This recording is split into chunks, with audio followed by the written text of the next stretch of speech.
ವೀಕ್ಷಕರೇ ಎಲ್ಲರಿಗೂ ನಮಸ್ಕಾರ. ಆರೋಗ್ಯ ದರ್ಪಣ ಕಾರ್ಯಕ್ರಮಕ್ಕೆ ಸ್ವಾಗತ. ನಾನು ರಮ್ಯಾ ಭಟ್. ಇವತ್ತು ನಾವು ದೇರಳಕಟ್ಟೆಯ ಯೆನೆಪೋಯ ಮೆಡಿಕಲ್ ಕಾಲೇಜು ಮತ್ತು ಆಸ್ಪತ್ರೆಯಲ್ಲಿದ್ದೇವೆ. ಇವತ್ತಿನ ಸಂಚಿಕೆಯಲ್ಲಿ ನಾವು ಮಕ್ಕಳಲ್ಲಿ ಮಾಡುವಂತಹ ಶಸ್ತ್ರಚಿಕಿತ್ಸೆ ಹಾಗೂ ಚಿಕಿತ್ಸೆ ಇದರ ಬಗ್ಗೆ ಸಾಕಷ್ಟು ಮಾಹಿತಿಯನ್ನು ತಿಳಿಯೋಣ ಬನ್ನಿ.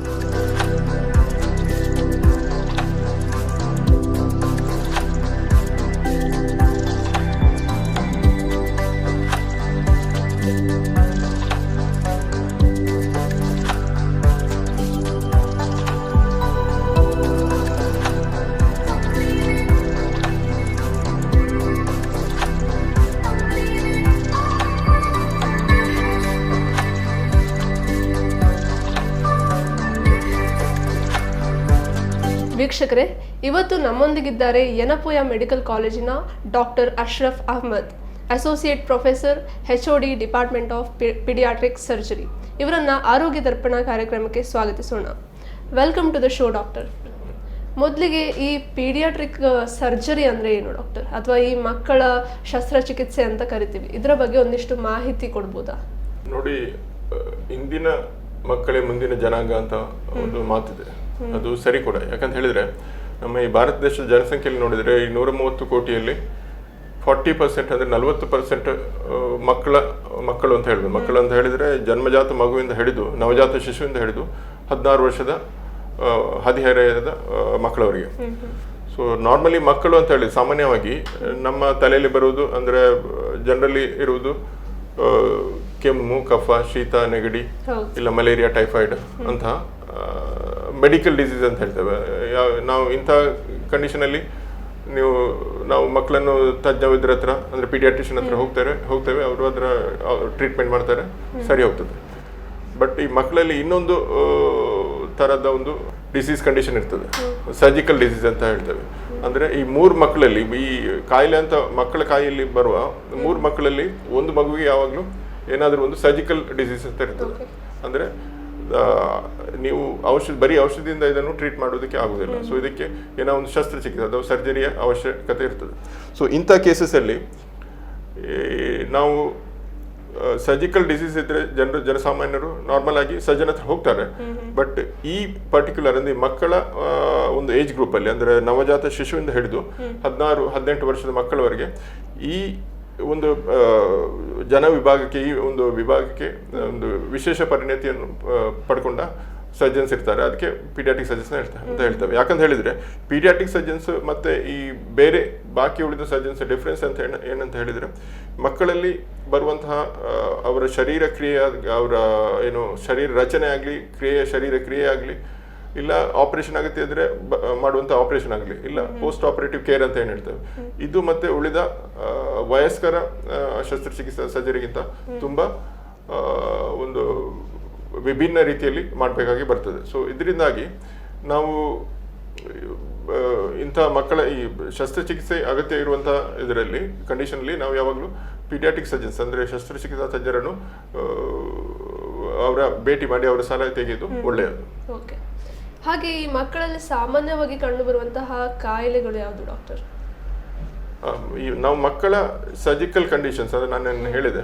ಸೊ ಇದರಲ್ಲಿ ಮಕ್ಕಳು ಅಂತ ಹೇಳಿದರೆ ಇದು ಒಂದು ಬ್ರಾಡ್ ಟರ್ಮ್. ಅಂದರೆ ನಾವು ಹುಟ್ಟಿದ ಮಗುವಿನಿಂದ ಹಿಡಿದು ನವಜಾತ ಶಿಶು ಅಂತ ಏನು ಹೇಳ್ತೇವೆ, ನ್ಯೂನೇಟ್ ಅಂತ ಹೇಳ್ತೇವೆ, ಅಲ್ಲಿಂದ ಹಿಡಿದು ನಾರ್ಮಲಿ ಒಂದು ಹದಿಹರೆಯದ ಟೀನೇಜ್ ಮಕ್ಕಳು ಅಂತ ಹೇಳ್ತೇವೆ, 16-18 ವರ್ಷದವರೆಗೆ.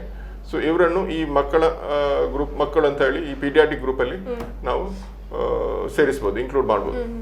ಸೊ ಪ್ರತಿಯೊಂದು ಏಜ್ ಗ್ರೂಪಲ್ಲಿ ಅಂದರೆ ನವಜಾತ ಶಿಶು ಇರ್ಬೋದು, ನ್ಯೂನೇಟ್ ಇರ್ಬೋದು, ಇಲ್ಲ ಮತ್ತು ಪ್ರೀ ಸ್ಕೂಲರ್ಸ್ ಟಾಡ್ಲರ್ಸ್ ಅಂತ ಏನು ಹೇಳ್ತೇವೆ, 2-5 ವರ್ಷದ ಮಕ್ಕಳು, ಸ್ಕೂಲ್ ಗೋಯಿಂಗ್ ಚಿಲ್ಡ್ರನ್ 5-10 ವರ್ಷ, 12 ವರ್ಷದ ಮಕ್ಕಳು.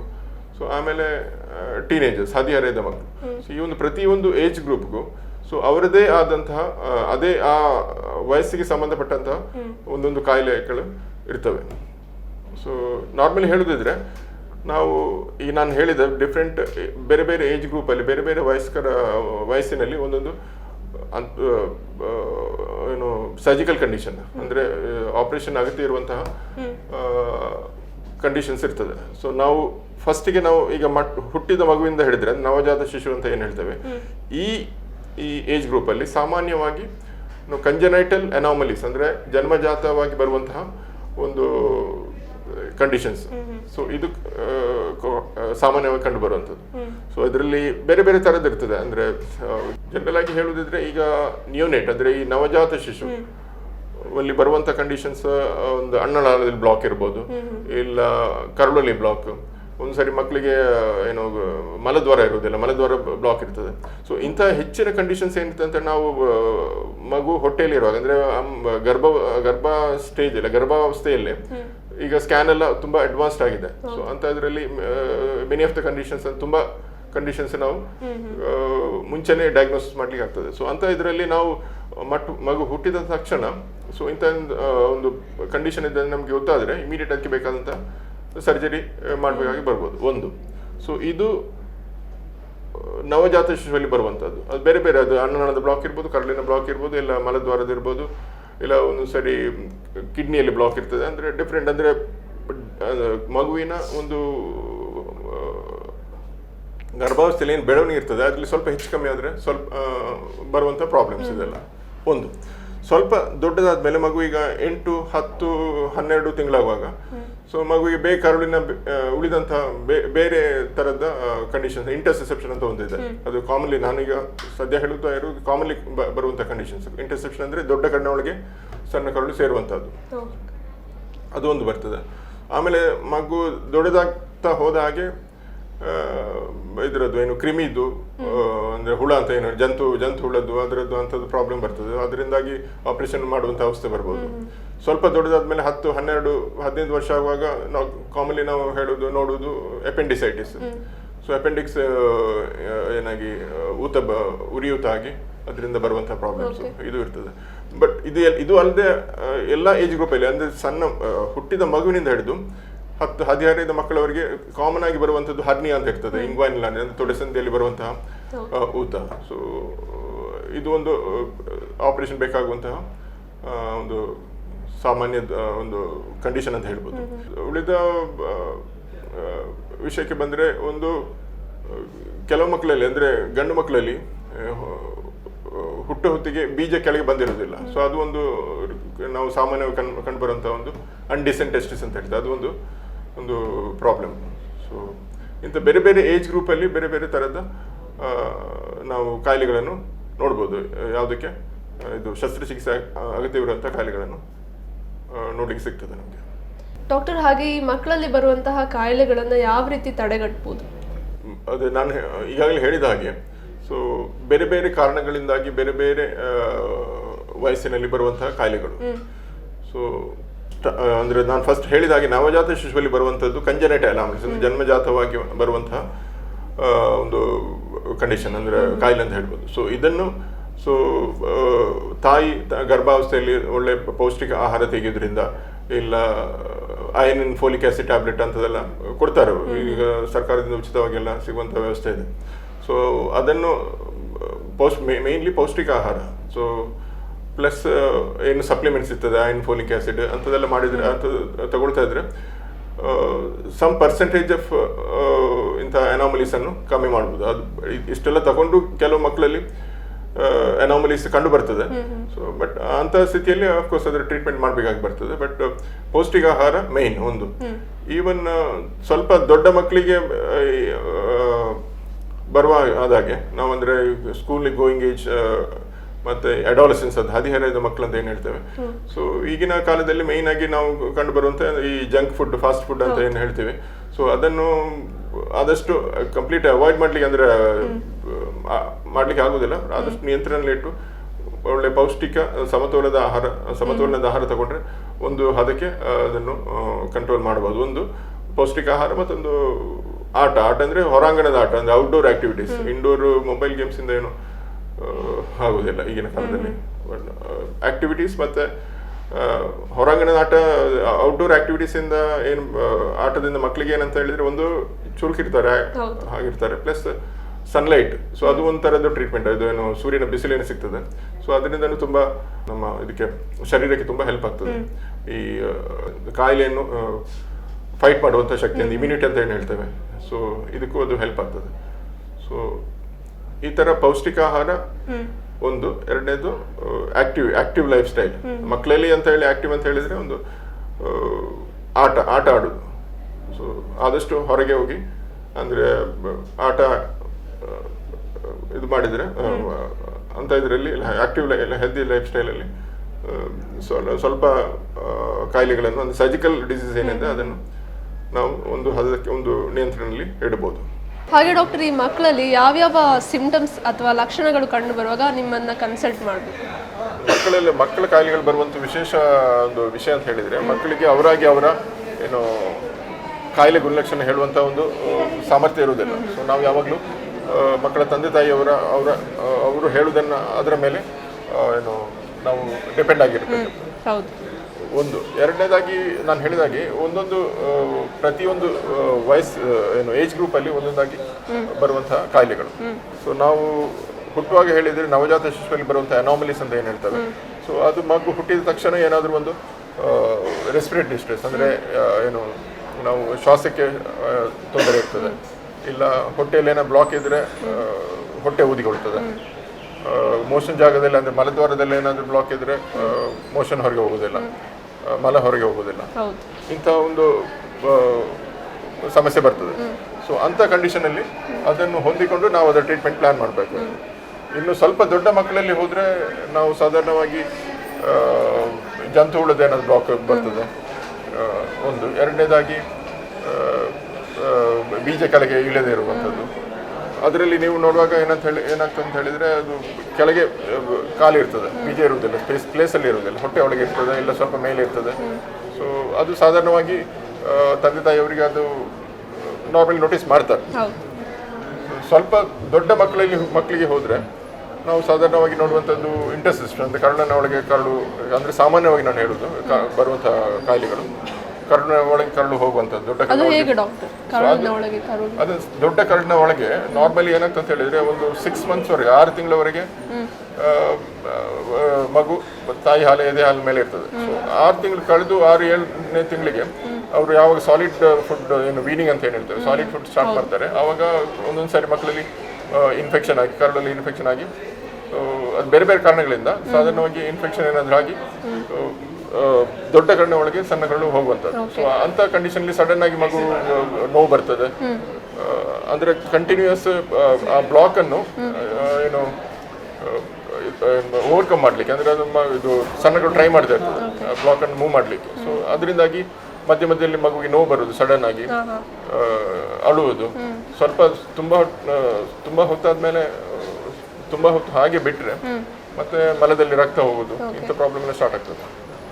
ಸೊ ಇನ್ನೂ ಸ್ವಲ್ಪ ದೊಡ್ಡ ಮಕ್ಕಳಿಗೆ ಬಂದರೆ ಸಾಮಾನ್ಯವಾಗಿ ನಮಗೆ ಸಿಗುವಂಥದ್ದು ಅಪೆಂಡಿಸೈಟಿಸ್.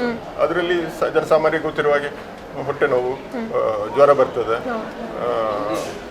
ಅಂಥ ಅಂದರೆ ವಾಂತಿ ಸ್ಟಾರ್ಟ್ ಆಗ್ತದೆ. ಇಂಥ ಪ್ರಾಬ್ಲಮ್ಸ್. ಇದು ಅಲ್ಲದೆ ನಾರ್ಮಲಿ ನಮಗೆ ಕಾಣಸಿಗುವಂಥದ್ದು ಹರ್ನಿಯಾದಲ್ಲಿ 2 ಸೈಡ್ ತೊಡೆಸಂದಿಯಲ್ಲಿ ಬರುವಂತಹ ಒಂದು ಉಬ್ಬುವಿಕೆ ಅಂತ ಏನು ಹೇಳ್ತೇವೆ. ಸೊ ಅದರಿಂದಾಗಿ ಇದೆಲ್ಲ ಹರ್ನಿಯಾದ ಪ್ರಾಬ್ಲಮ್ ಅಂತ ಹೇಳಿದರೆ, ಹರ್ನಿಯಾ ಅಂತ ಹೇಳಿದರೆ ಬಹಳ ಒಂದು ಸಾಮಾನ್ಯ ಒಂದು ಸಮಸ್ಯೆ ಅಂತ ಹೇಳ್ಬೋದು. 100ರಲ್ಲಿ ಒಂದು 2ರಿಂದ 4 ಜನರಿಗೆ ಇರ್ತದೆ ಮಕ್ಕಳಿಗೆ, ಅಂದರೆ 2 to 4% ಮಕ್ಕಳಿಗೆ ಸಾಧಾರಣ ಈ ಹರ್ನಿಯಾದ ಪ್ರಾಬ್ಲಮ್ ಅಂದರೆ ಇಂಗ್ವಾನಲ್ ಹರ್ನಿಯಾ ಏನು ಹೇಳ್ತೇವೆ. ಸೊ ಈ ಪ್ರಾಬ್ಲಮ್ ಬರ್ತದೆ. ಇದರ ಪ್ರಾಬ್ಲಮ್ ಅಂತ ಹೇಳಿದರೆ ನಾರ್ಮಲಿ ಹರ್ನಿಯಾ ಅಂತ ಹೇಳಿದರೆ ತುಂಬ ಜನ ಪೋಷಕರು ಅದೇನು ದೊಡ್ಡ ಸಮಸ್ಯೆ ಅಲ್ಲ ಅಂತ ಹೇಳಿ ಅದನ್ನು ಆಮೇಲೆ ಟ್ರೀಟ್ಮೆಂಟ್ ನೆಗ್ಲೆಕ್ಟ್ ಮಾಡ್ತಾರೆ. ಪ್ರಾಬ್ಲಮ್ ಅಂತ ಏನಾಗ್ತದೆ ಅಂತ ಹೇಳಿದರೆ ಹರ್ನಿಯಾ ಅಂತ ಹೇಳಿದರೆ ಒಂದು ಸಣ್ಣ ಗ್ಯಾಪ್ ಇರ್ತದೆ ಇದರಲ್ಲಿ, ಇಂಗ್ವಾನಲ್ ರೀಜನ್ ಅಂತ ಏನು ಹೇಳ್ತೇವೆ, ಗ್ರಾಯಿನ್ ರೀಜನಲ್ಲಿ. ಅದರಲ್ಲಿ ಬಂದು ಕರಳು ಸಿಕ್ಕಾಕೊಂಡ್ರೆ ಪ್ರಾಬ್ಲಮ್ ಆಗ್ತದೆ. ಸೊ ಕರಳು ಸಿಕ್ಕಾಕೊಂಡ್ರೆ ಅದರ ರಕ್ತ ಏನು ಸರ್ಕ್ಯುಲೇಷನ್ ಇರ್ತದೆ ನಿಂತು ಹೋದರೆ ಮತ್ತೆ ಗ್ಯಾಂಗ್ರೀನ್ ಆಗಿ ಸಣ್ಣ ಒಂದು ಆಪರೇಷನ್ ಹೋಗಿ ತುಂಬ ಒಂದು ತೊಂದರೆ ಕೊಡುವಂಥ ಪ್ರಾಬ್ಲಮ್ ಸಿಚುವೇಶನ್ ಬರ್ಬೋದು. ಮತ್ತು ಇದಲ್ಲದೆ ನಮ್ಮ ಮಕ್ಕಳಲ್ಲಿ ಬರುವಂಥ ದೊಡ್ಡವರಿಗೆ ಬರುವಂಥ ಎಲ್ಲ ಕಂಡೀಷನ್ ಮಕ್ಕಳಲ್ಲಿ ಕಾಣ್ಬೋದು ಅಂತ ಹೇಳಿದರೆ ಟ್ಯೂಮರ್ ಗಡ್ಡೆ ಅಂತ ಏನು ಹೇಳ್ತೇವೆ, ಕ್ಯಾನ್ಸರ್ ಗಡ್ಡೆ ಅಂತ ಹೇಳ್ತೇವೆ. ಅದು ಮಕ್ಕಳಲ್ಲಿ ಕಂಡು ಬರ್ಬೋದು. ಬೇರೆ ಬೇರೆ ಅಂಗಕ್ಕೆ ಬೇರೆ ಬೇರೆ ಆರ್ಗನ್ಗೆ ಸಂಬಂಧಪಟ್ಟಂಥ ಕ್ಯಾನ್ಸರ್ ಗಡ್ಡೆಗಳು ಕಂಡು ಬರ್ಬೋದು. ಸೊ ಅದಕ್ಕೆ ಆ ಪರ್ಟಿಕ್ಯುಲರ್ ಆರ್ಗನ್ ಮೇಲೆ ಡೆವಲಪ್ ಅಂದರೆ ಡಿಪೆಂಡ್ ಆಗಿ ಅದರ ಮೇಲೆ ಇದಾಗಿ ಅಂತ ಪರ್ಟಿಕ್ಯುಲರ್ ಒಂದು ನಿಮಗೆ ಗುಣಲಕ್ಷಣ ಕಾಣಲಿಕ್ಕೆ ಸಿಗ್ಬೋದು. ಹಾಗೆ ಈ ಎಲ್ಲ ಸಮಸ್ಯೆಗಳಿಗೆ ಟ್ರೀಟ್ಮೆಂಟ್ ಅಥವಾ ಪರಿಹಾರ ಏನು? ಫಸ್ಟ್ ಅಂಡ್ ಫಾರ್ಮೋಸ್ಟ್ ನಾವು ಇಂಥ ಒಂದು ಸರಿ ಮಗುವಿಗೆ ತೊಂದರೆ ಇದೆ ಅಂತ ಹೇಳಿದರೆ ನಾವು ಅದರ ಕನ್ಸರ್ನ್ಡ್ ಯಾರು ಡಾಕ್ಟರ್ ಸರ್ಜನ್ ಇದ್ರ ಮಕ್ಕಳ ಪ್ರಾಬ್ಲಮ್ ಬರುವಾಗ ನಾವು ಯಾವಾಗಲೂ ಮಕ್ಕಳ ಸರ್ಜನ್ ಅಂದರೆ ಪೀಡಿಯಾಟ್ರಿಕ್ ಸರ್ಜನನ್ನು ಕನ್ಸಲ್ಟ್ ಮಾಡಬೇಕಾಗ್ತದೆ. ಸೊ ಇದರಲ್ಲಿ ಈಗ ನವಜಾತ ಶಿಶುವಲ್ಲಿ ಬರುವಂಥ ಏನು ಪ್ರಾಬ್ಲಮ್ ಇರ್ತದೆ ಅಂದರೆ ಕರುಳಿನ ಬ್ಲಾಕು ಇಲ್ಲ ಮತ್ತು ಅನ್ನನಾಳದ ಬ್ಲಾಕು ಇಲ್ಲ ಏನು ಮಲದ್ವಾರ ಗುದದ್ವಾರ ಇಲ್ಲದೆ ಇರೋದು. ಸೊ ಇಂಥ ಕಂಡೀಷನಲ್ಲಿ ನಮಗೆ ಎಮರ್ಜೆನ್ಸಿಯಾಗಿ ಈ ಅಂದರೆ ನಾವು ಈಗ ಡೈಜೆಷನ್ ಮಾಡಿದ ಫುಡ್ ಮಲ ಆಗಿ ಏನು ಫೀಕಲ್ ಮ್ಯಾಟರ್ ಆಗಿ ಏನು ಹೋಗ್ತದೆ ಅದಕ್ಕೊಂದು ದಾರಿ ಮಾಡಿಕೊಡ್ಬೇಕು ಹೊರಗೆ. ಸೊ ಅದಕ್ಕೆ ನಾವು ಕೊಲಾಸ್ಟ್ರಮ್ ಅಂತ ಮಾಡ್ತೇವೆ. ಸೊ ಎಮರ್ಜೆನ್ಸಿಯಾಗಿ ಅದಾದಮೇಲೆ ಮಗು ಸ್ವಲ್ಪ ದೊಡ್ಡದಾದ್ಮೇಲೆ ಒಂದು 8-10 ಅಂದರೆ ಮೇಜರ್ ಆಪರೇಷನ್ ಮಾಡುವಂಥ ಒಂದು ಸಾಮರ್ಥ್ಯ ಮಗು ಬಂದ ಮೇಲೆ ಸೊ 6-8 ತಿಂಗಳಾಗ ಮಗುವಿಗೆ ಏನು ಪ್ರಾಪರ್ ಏನು ಆಪರೇಷನ್ ಮಾಡಬೇಕಂದ್ರೆ ಮಲದ್ವಾರದ ರಚನೆ ಇಲ್ಲ ಅಂಥದ್ದೇನಾದರೂ ಒಂದು ಅನ್ನನಾಳದ ಇದು ಅಂತ ಇದು ಅಂದರೆ ಇದರಲ್ಲಿ ಮಾಡಬೇಕಾಗ್ತದೆ. ಇದು ಅಲ್ಲದೆ ಟ್ರೀಟ್ಮೆಂಟ್ಗಿಂತ ಇದಕ್ಕೆ ಬೇಕಾಗಿ ನಾವು ಸಂಬಂಧಪಟ್ಟಂತಹ ಇನ್ವೆಸ್ಟಿಗೇಷನ್ ಅಂದರೆ ಏನು ಟೆಸ್ಟ್ ಅಂತ ಏನು ಹೇಳ್ತೇವೆ ಅದನ್ನು ಬೇಕಾಗಿ ಮಾಡಬೇಕು ಬರ್ತದೆ. ನಾರ್ಮಲಿ ಆಗಿ ನಾವು ಬ್ಲಡ್ ಟೆಸ್ಟ್ ಮಾಡ್ಬೋದು ಇಲ್ಲ ಎಕ್ಸ್ರೇಸ್ ಅಲ್ಟ್ರಾಸೌಂಡ್ ಅಂತ ಏನು ಹೇಳ್ತೇವೆ. ಸೊ ಅಲ್ಟ್ರಾಸೌಂಡ್ CT ಸ್ಕ್ಯಾನ್ ಅಂತ ಆ ಪರ್ಟಿಕ್ಯುಲರ್ ಆ ಒಂದು ಕಂಡೀಷನ್ಗೆ ಸಂಬಂಧಪಟ್ಟಾಗಿ ನಾವು ಅದನ್ನು ಟೆಸ್ಟನ್ನು ಮಾಡಿ ಮತ್ತು ಬೇಕಾದ ಸರ್ಜರಿಯನ್ನು ಪ್ಲ್ಯಾನ್ ಮಾಡಬೇಕು. ಸೊ ನವಜಾತ ಶಿಶು ಅಂದರೆ ಇಂಥ ಒಂದು ಎಮರ್ಜೆನ್ಸಿ ಇದರ ಮೇಲೆ ಅಂದರೆ ಕಂಡೀಷನ್ ಮೇಲೆ ಹೊಂದಿಕೊಂಡು ಅದರ ಟ್ರೀಟ್ಮೆಂಟ್ ಪ್ಲ್ಯಾನ್ ಮಾಡಬೇಕು. ಇಲ್ಲ ದೊಡ್ಡ ಮಕ್ಕಳಾದರೆ ಸಾಧಾರಣವಾಗಿ ನಾವು ಕಾಣುವಂಥದ್ದು ಹರ್ನಿಯಾದ್ದು. ಸೊ ಹರ್ನಿಯಾದಾದರೆ ಸಾಧಾರಣ ಅದಕ್ಕೆ ನಾರ್ಮಲಿ ಆಗಿ ಏನು ಟೆಸ್ಟ್ ಅಂತ ಬೇಕಾಗೋದಿಲ್ಲ. ಅಲ್ಟ್ರಾಸೌಂಡ್ ಒಂದು ಸರಿ ಮಾಡ್ತೇವೆ, ಬಟ್ ಹರ್ನಿಯಾ ಕ್ಲಿನಿಕಲ್ ಡಯಾಗ್ನೋಸ್ ಅಂತ ಹೇಳ್ತದೆ. ಸೊ ಅದರಿಂದಾಗಿ ಹರ್ನಿಯಾ ಆಪರೇಷನ್ ಮಾಡೋದು ಡೈರೆಕ್ಟ್ ಆಪರೇಷನ್ ಮಾಡೋದು. ಮತ್ತು ಮತ್ತೊಂದು ಸಾಮಾನ್ಯವಾಗಿ ಕಂಡುಬರುವಂಥ ಕಂಡೀಷನ್ ಬೀಜ ಸ್ವಸ್ಥಾನದಲ್ಲಿ ಇಲ್ಲದೇ ಇರುವಂಥ ಅದರಲ್ಲಿ ನಾವು ಅಟ್ಲೀಸ್ಟ್ ಒಂದು ವರ್ಷದವರೆಗೆ ವೆಯ್ಟ್ ಮಾಡ್ಬೋದು, ಅಂದರೆ ಅದು ಇಳಿಲಿಕ್ಕೆ ನಾರ್ಮಲ್ ಪೊಸಿಷನ್ಲಿಗೆ. ಸೊ 1ರಿಂದ ಅಟ್ಲೀಸ್ಟ್ ಒಂದು 6 to 9 ಮಂತ್ಸ್ ನೋಡಿ ಆಮೇಲೆ ಆಪರೇಷನ್ ಪ್ಲ್ಯಾನ್ ಮಾಡ್ಬೋದು. ಮತ್ತು ದೊಡ್ಡ ಮಕ್ಕಳಲ್ಲಿ ಕಾಣುವಂಥದ್ದು ಅಪೆಂಡಿಸೈಟಿಸ್ ಒಂದು ಕಾಮನ್ ಕಂಡೀಷನ್ ಅಂತ ಹೇಳ್ಬೋದು. ಸೊ ಇದರಲ್ಲಿ ನಾವೀಗ ಅದೇ ಇನ್ವೆಸ್ಟಿಗೇಷನ್ ಎಲ್ಲ ಮಾಡಿ ಟೆಸ್ಟ್ ಮಾಡಿ ಒಂದ್ಸರಿ ಕನ್ಫರ್ಮ್ ಆದಮೇಲೆ ಸ್ಕ್ಯಾನ್ ಮತ್ತು ಬ್ಲಡ್ ಟೆಸ್ಟ್ ಕನ್ಫರ್ಮ್ ಆದಮೇಲೆ ನಮಗೆ ಆಪರೇಷನ್ ಮಾಡಬೇಕಾಗಿ ಬರ್ತದೆ. ಸೊ ಅಪೆಂಡಿಕ್ಸ್ ಇದು ಪ್ರಾಬ್ಲಮ್ ಅಂತ ಹೇಳಿದರೆ ಅದು ಒಂದು ಸಾಮಾನ್ಯವಾಗಿ ಕಂಡುಬರುವಂಥ ಒಂದು ಪ್ರಾಬ್ಲಮ್. ಸೊ ತುಂಬ ಜನ ಅದನ್ನು ಸಣ್ಣ ಏನು ನೋವಿಲ್ಲ ಅಂತ ನೆಗ್ಲೆಕ್ಟ್ ಮಾಡ್ತಾ ಇರ್ತಾರೆ.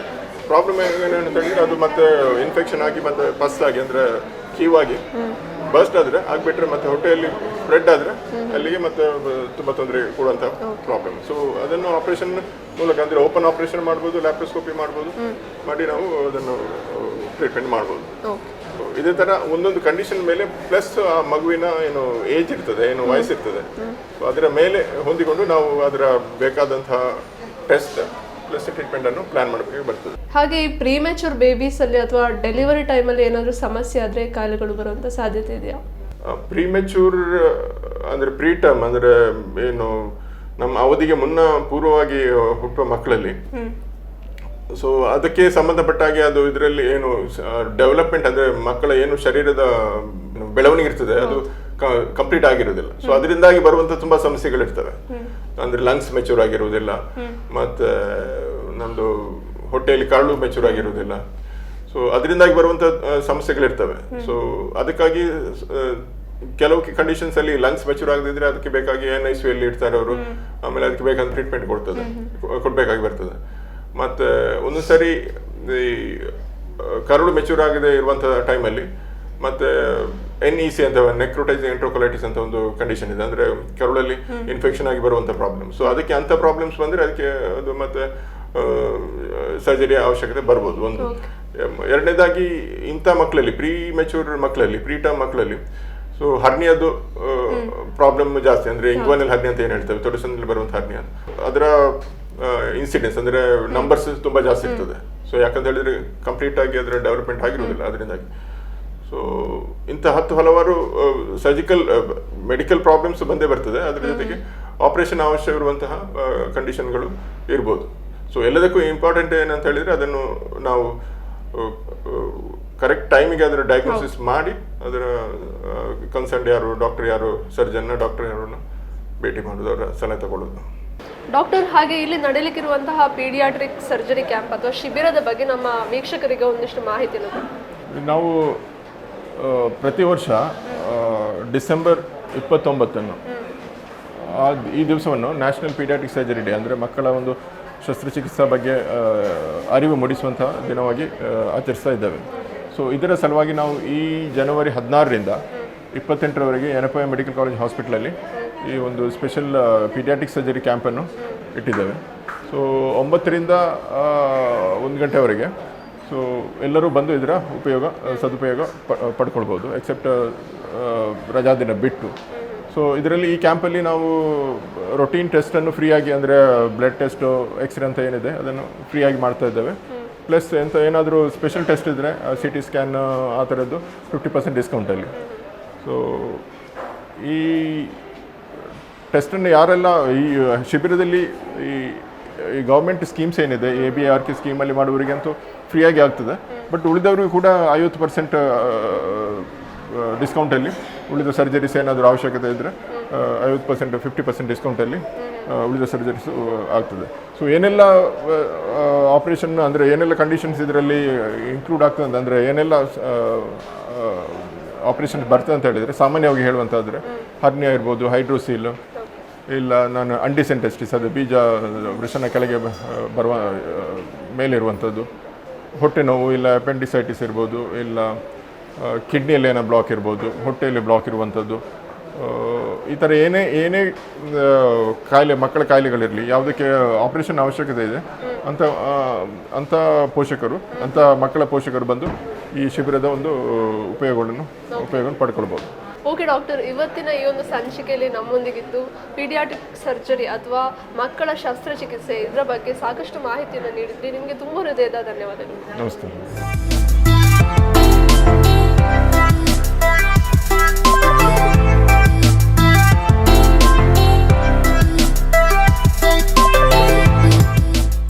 ವೀಕ್ಷಕರೇ, ಇವತ್ತು ನಮ್ಮೊಂದಿಗಿದ್ದಾರೆ ಯೆನೆಪೋಯ ಮೆಡಿಕಲ್ ಕಾಲೇಜಿನ ಪೀಡಿಯಾಟ್ರಿಕ್ ಸರ್ಜನ್ ಆಗಿರುವಂತಹ ಡಾಕ್ಟರ್ ಸುಹಿತಾಜಿ. ಇವರನ್ನ ಆರೋಗ್ಯ ದರ್ಪಣ ಕಾರ್ಯಕ್ರಮಕ್ಕೆ ಸ್ವಾಗತಿಸೋಣ. Welcome to the show doctor. ನಮಸ್ತೆ ಡಾಕ್ಟರ್, ಮೊದಲನೇದಾಗಿ ಈ NICU ಅಂದರೆ ಏನು?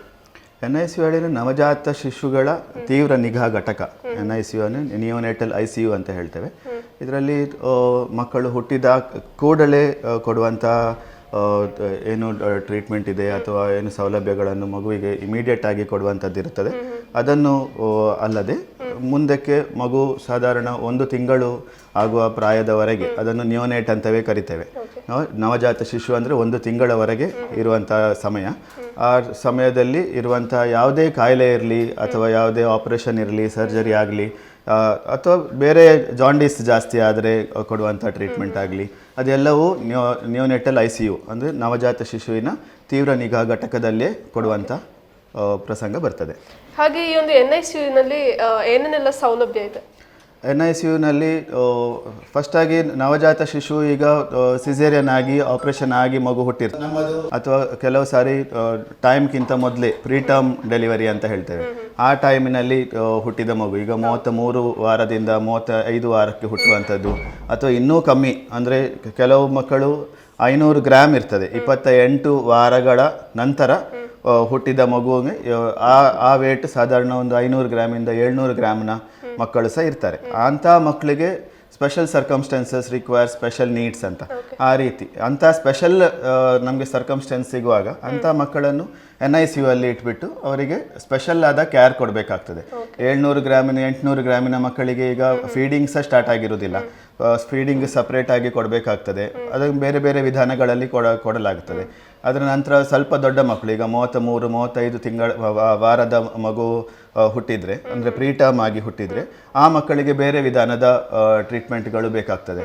ಕೆಲವು ಮಕ್ಕಳಿಗೆ 1-2 ದಿನ ಮಗು ತಾಯಿಯೊಟ್ಟಿಗೆ ಆರಾಮವಾಗಿರ್ತದೆ, ಆಮೇಲೆ ಜಾಂಡೀಸ್ ಜಾಸ್ತಿ ಆಗ್ತದೆ. ಸೊ ಜಾಂಡೀಸಿಗೆ ಬೇಕಾದ ಸೌಲಭ್ಯಗಳು ಈಗ ಲೈಟಿನಲ್ಲಿ ಇಡಬೇಕು ಅಂತ ಹೇಳ್ತಾರೆ, ಅಂದರೆ ಅಲ್ಟ್ರಾವೈಲೆಟ್ ರೇಸಲ್ಲಿ ಇಟ್ಟು ಅದರ ಜಾಂಡೀಸನ್ನು ಕಮ್ಮಿ ಮಾಡುವಂಥದ್ದು ಇರ್ತದೆ. ಅದನ್ನು ಸಹ ನಾವು NICU ಅಲ್ಲಿ ಕೊಡುವಂಥದ್ದು. ಈಗ ಆಪರೇಷನ್ಗೆ ಸಂಬಂಧಪಟ್ಟ ಹಾಗೆ ಹೇಳುವುದಾದರೆ ಆಪರೇಷನ್ ಸಹ ಈಗ ಕೆಲವು ಮಕ್ಕಳಿಗೆ ಕೆಲವು ಕಾಯಿಲೆಗಳು ಇಮಿಡಿಯೇಟ್ ಆಗಿ ಅಥವಾ ನಂತರ ಆದರೂ ಆಪರೇಷನ್ ಸೌಲಭ್ಯ ಬೇಕಾಗ್ತದೆ. ಈಗ ಕೆಲವು ಮಕ್ಕಳು ಈಗ ಹುಟ್ಟುವಾಗ ಶ್ವಾಸಕೋಶದ ತೊಂದರೆಯಿಂದ ಬಳಲುತ್ತಿರ್ತದೆ, ಇಲ್ಲದ್ರೆ ಕೆಲವು ಗುದದ್ವಾರ ಇಲ್ಲದೆ ಹುಟ್ಟುವಂಥದ್ದು ಅಥವಾ ಶ್ವಾಸಕೋಶದಲ್ಲಿ ಹರ್ನಿಯಾ ಆಗುವಂಥದ್ದು, ಡಯಾಫ್ರಮ್ಯಾಟಿಕ್ ಹರ್ನಿಯಾ ಅಂತ ಹೇಳ್ತೇವೆ.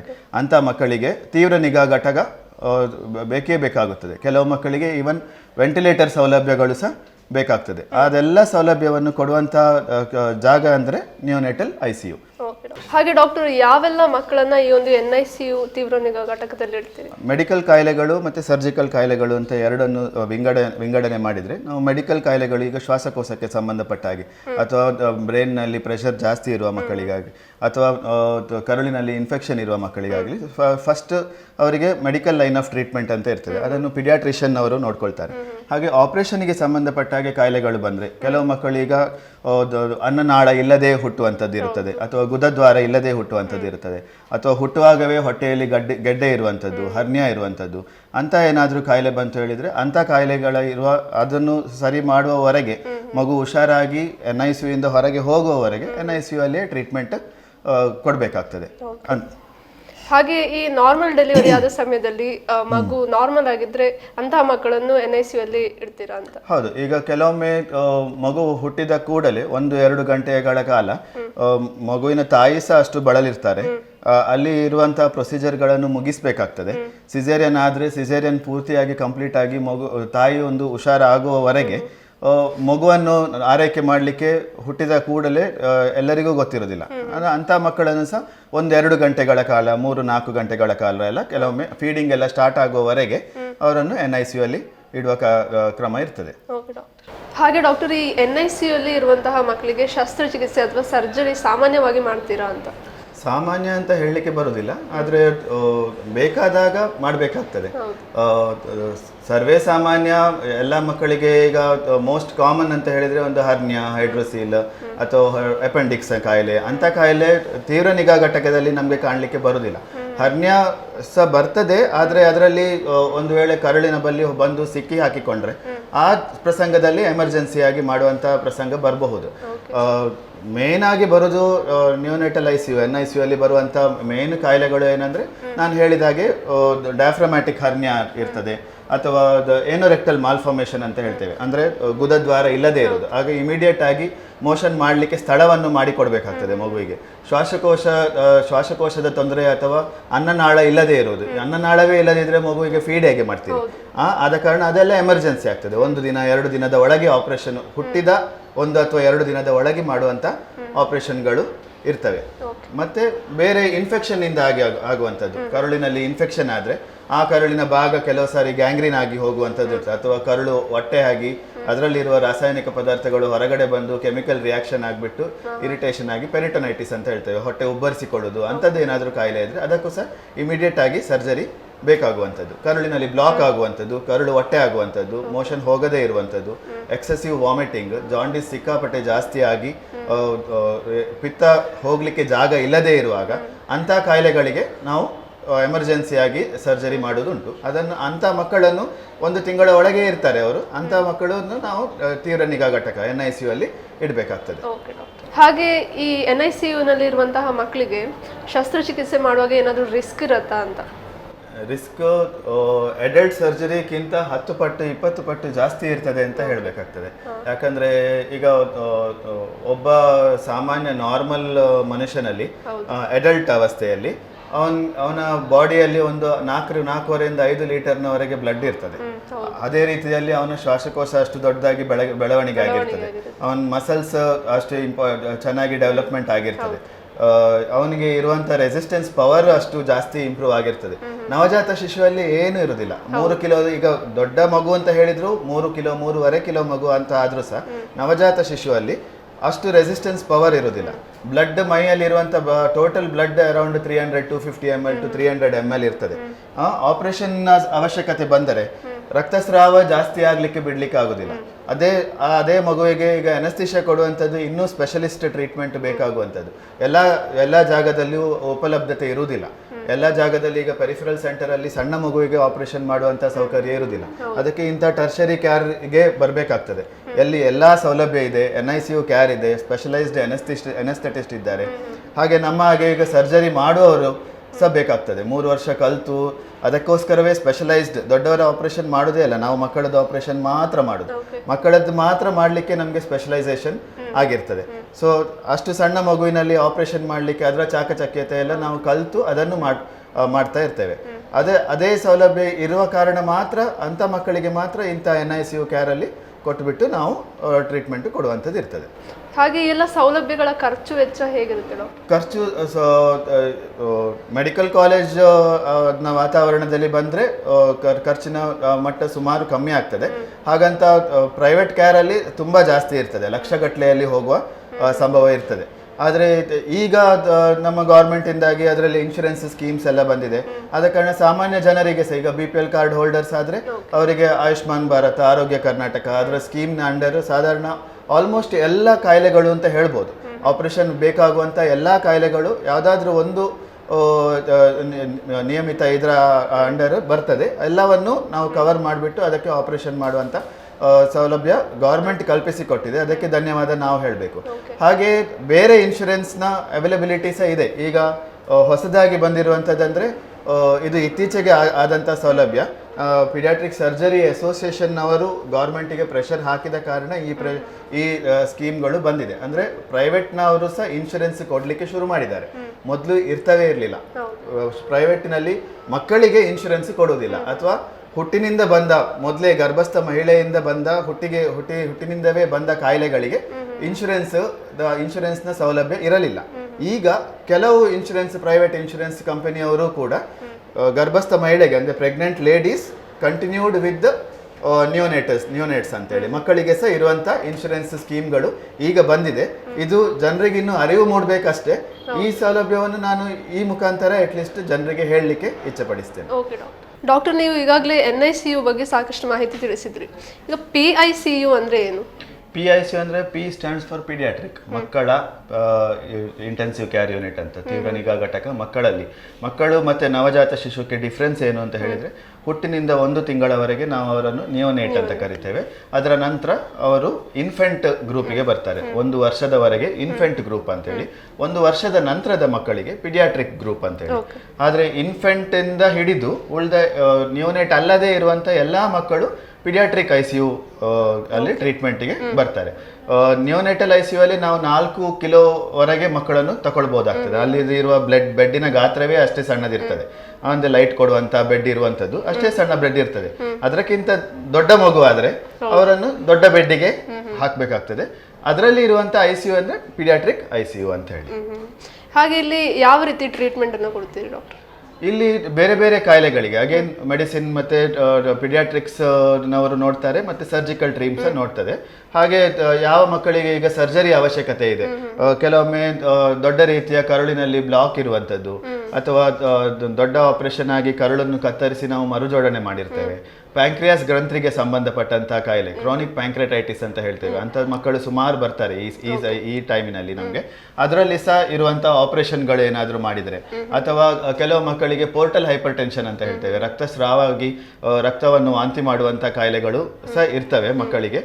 ಅಂಥ ಮಕ್ಕಳಿಗೆ ಅಥವಾ ಸ್ಪ್ಲೀನ್ ಅನ್ನು ತೆಗೆಯುವಂಥದ್ದು, ಅಂಥ ಆಪರೇಷನ್ ಎಲ್ಲ ಆಗಿದ್ರೆ, ಅಂಥ ಆಪರೇಷನ್ ಎಲ್ಲ ತುಂಬ ತೀವ್ರತರವಾದ ಆಪರೇಷನ್ ಅಂತ ಹೇಳ್ತೇವೆ. ಅಂತ ಆಪರೇಷನ್ ಆದ ಮಕ್ಕಳನ್ನು ಇಡುವಂಥ ಜಾಗ ಪಿಡಿಯಾಟ್ರಿಕ್ ICU. ಹಾಗೆ ಡೇ ಕೇರ್ ಸರ್ಜರಿ ಅಂದ್ರೆ ಏನು ಡಾಕ್ಟರ್? ಡೇ ಕೇರ್ ಸರ್ಜರಿ ಹೇಳಿದರೆ ಅದೇ ದಿನ ಎಲ್ಲ ಏನೇನು ಇನ್ವೆಸ್ಟಿಗೇಷನ್ ಬೇಕು, ಏನು ಬ್ಲಡ್ ಟೆಸ್ಟ್ ಬೇಕು ಎಲ್ಲವನ್ನು ಮಾಡಿಸಿಕೊಂಡು ಅದೇ ದಿನ ಮಗುವನ್ನು ನಾವು ಅಡ್ಮಿಟ್ ಮಾಡುವಂಥದ್ದು. ಮತ್ತು ಸಂಜೆ ಆಗೋದ್ರೊಳಗೆ ಆಪರೇಷನ್ ಆಗಲಿ ಟ್ರೀಟ್ಮೆಂಟ್ ಆಗಲಿ, ಕೆಲವೊಮ್ಮೆ ಕೀಮೊಥೆರಪಿ ಇಂಜೆಕ್ಷನಿಗೋಸ್ಕರ ಮಾತ್ರ ಬರುವಂಥ ಮಕ್ಕಳು ಇರ್ತಾರೆ. ಅದನ್ನು ಮುಗಿಸಿಕೊಂಡು ಸಂಜೆ ಆಗುವಾಗ ಮನೆಗೆ ಹೋಗುವಂಥದ್ದು ಡೇ ಕೇರ್. ಬೆಳಿಗ್ಗೆ ಬಂದು ಸಂಜೆ ಹೋಗುವಂಥದ್ದಕ್ಕೆ ಡೇ ಕೇರ್ ಸರ್ಜರಿ ಅಂತ ಹೇಳ್ತೇವೆ. ವಿದಿನ್ 24 ಅವರ್ಸ್ ಇರ್ತದೆ. ವಿದಿನ್ 24 ಅವರ್ಸಲ್ಲಿ ಮನೆಗೆ ಹೋಗುವಂಥ ಯಾವುದೇ ಟ್ರೀಟ್ಮೆಂಟ್ ನಾವು ಏನು ಕೊಡ್ತೇವೆ ಅದಕ್ಕೆ ನಾವು ಡೇ ಕೇರ್ ಸರ್ಜರಿ. ಯಾವೆಲ್ಲ ಸಮಸ್ಯೆಗಳಿಗೆ ಒಂದು ಡೇ ಕೇರ್ ಸರ್ಜರಿ ಮಾಡ್ಬೋದು? ಈಗ ಸಣ್ಣ ಪುಟ್ಟ ಕಾಯಿಲೆಗಳಿರ್ತದೆ, ಕೆಲವೊಮ್ಮೆ ಅನ್ಕಾಂಪ್ಲಿಕೇಟೆಡ್ ಹರ್ನಿಯಾಸ್, ಹೈಡ್ರೋಸೀಲ್ಗಳು ಅಥವಾ ಅಂಡಾಶಯದ ತೊಂದರೆ ಇದೆ, ಅಂಡಾಶಯ ಕೆಳಗಡೆ ಬಂದಿರುವುದಿಲ್ಲ ಕೆಲವು ಮಕ್ಕಳಿಗೆ, ಮೇಲ್ಗಡೆ ಹೊಟ್ಟೆ ಒಳಗಡೆನೇ ಇರ್ತದೆ ಅಂಥ ಮಕ್ಕಳಿಗೆ, ಕೆಲವೊಮ್ಮೆ ಡಯಾಗ್ನೋಸ್ಟಿಕ್ ಲ್ಯಾಪ್ರೋಸ್ಕೋಪಿ ಅಂತ ಹೇಳ್ತೇವೆ ಅಂಥ ಇದಕ್ಕೆ, ಮತ್ತು ಕುತ್ತಿಗೆಯಲ್ಲಿರುವ ಚಿಕ್ಕ ಪುಟ್ಟ ಗೆಡ್ಡೆಗಳು, ಅಂಥ ಸಣ್ಣ ಪುಟ್ಟ ತೊಂದರೆಗಳಿಗೆ, ಅಥವಾ ಮೈಯಲ್ಲಿ ಕಾಣುವಂಥ ಬೇರೆ ಚರ್ಮದ ಸಂಬಂಧಿ, ಚರ್ಮದ ಜಸ್ಟ್ ಅಡಿಯಲ್ಲಿ ಇರುವಂಥ ಸ್ವೆಲ್ಲಿಂಗ್ಗಳು, ಏನಾದರೂ ದರ್ಪ ಹಾಗೆಲ್ಲ ಬಂದಿದ್ರೆ ಅದನ್ನು ಟ್ರೀಟ್ಮೆಂಟ್ ಮಾಡುವಂಥದ್ದು, ಸರ್ಜರಿ ಮಾಡುವಂಥದ್ದನ್ನು ನಾವು ಡೇ ಕೇರಲ್ಲಿ ಇನ್ಕ್ಲೂಡ್ ಮಾಡಿ ಮಾಡ್ಬೋದಾಗ್ತದೆ. ಅಂತಿಮವಾಗಿ ಈ ಒಂದು ಪೀಡಿಯಾಟ್ರಿಕ್ ಸರ್ಜರಿ ಬಗ್ಗೆ ಏನು ಹೇಳಿಕ್ಕೆ ಇಷ್ಟಪಡ್ತೀರಿ? ಪೀಡಿಯಾಟ್ರಿಕ್ ಸರ್ಜರಿ ತುಂಬ ಸ್ಪೆಷಲೈಸ್ಡ್ ಡಿಪಾರ್ಟ್ಮೆಂಟ್. ಇಡೀ ಮೆಡಿಕಲ್ ಕಾಲೇಜ್ನಲ್ಲಿ ಈಗ ಒಂದು ಮನುಷ್ಯ ಬರ್ತಾನೆ ಅಂತ ಹೇಳಿದರೆ 19 ರೀತಿಯ ಡಿಪಾರ್ಟ್ಮೆಂಟ್ಗಳಿರ್ತವೆ, 19ರಿಂದ 25 ಅಂತ ಹೇಳ್ಬೋದು. ಅದರಲ್ಲಿ ಪೀಡಿಯಾಟ್ರಿಕ್ ಸರ್ಜರಿ ಅಷ್ಟು ಸಂಕೀರ್ಣವಾದ, ತುಂಬ ಸೂಕ್ಷ್ಮವಾದ ಸರ್ಜರಿ ಅಥವಾ ಅಂಥ ಒಂದು ಸ್ಕಿಲ್ ಬೇಕಾಗುವಂಥ ಸರ್ಜರಿ ಬೇರೆ ಡಿಪಾರ್ಟ್ಮೆಂಟ್ ಇಲ್ಲ ಅಂತವೇ ಹೇಳ್ಬೋದು.